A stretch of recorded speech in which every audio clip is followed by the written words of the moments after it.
دا قصیدی بردی شریف اشعار مونږ او تاسو وایو. دا قصیده چې چا جوړه کړې ده امام محمد ابن سعید البوصیری رحمه الله تعالی. دا د مصر یو ډېر لوی شاعر او دغه د بادشاهانو تعریفونه کول، د هغې قصیدې به وي، نظمونه به جوړول. د فالج بیماری پې ولګېده، سخت فالج والو. دا هغه دا خیال رالو چې یاره ما د دنیا د بادشاهانو تعریفونه وکړه په نظمونو کې.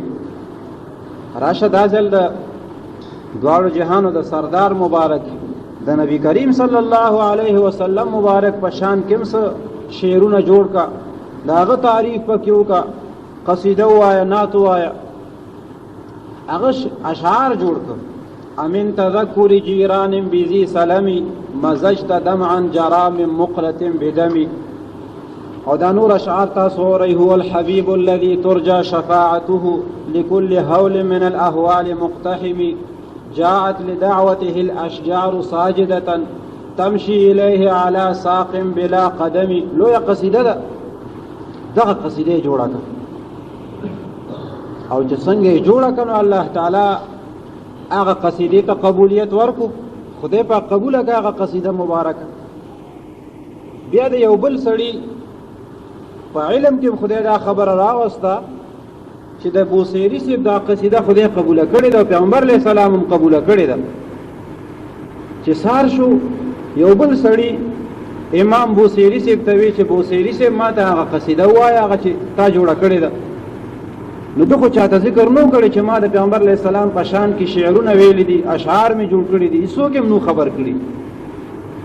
خدای خبر او د الله جل جلاله رسول صلی الله علیه وسلم دا هغې نه خبر خدای ته خبر کړی. خلکو ته ذکر نو کړی چې ما د پیغمبر علیه السلام په شان کې اشعار جوړ کړي دي.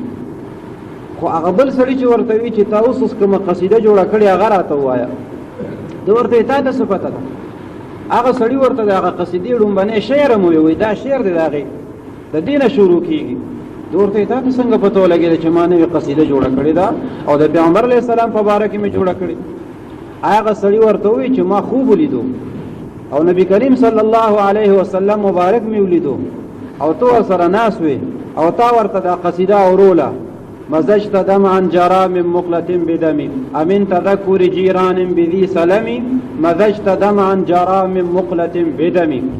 وی دغه قصیده راته واوروه چې د دې شعر نه شروع کېږي او وی پیغمبر علیه السلام مجلس کې تا دا قصیده وی.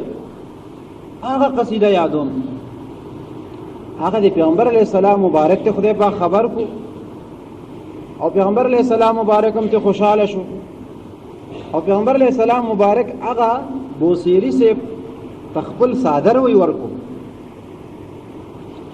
او د هغې صادر په بدن باندې د اچولو د وجې نه د بوصیري صاحب د فالج بیماري لاړه ختمه شوه، بلکل صحیح سلامت شو، روغ رمټ شو.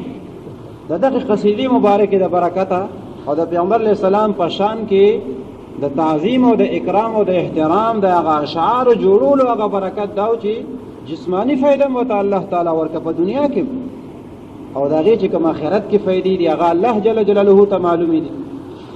نو پیغمبر علیه السلام مبارک طرف ته چې کوم یو کار منصوب شي د هغه ادب او احترام پکې، د هغه مبارک اطاعت او پیروي پکې وي، نو خدای پاک هغه خبروي او هغه مبارک پې خوشحالیږي او الله تعالی پې رضا کېږي.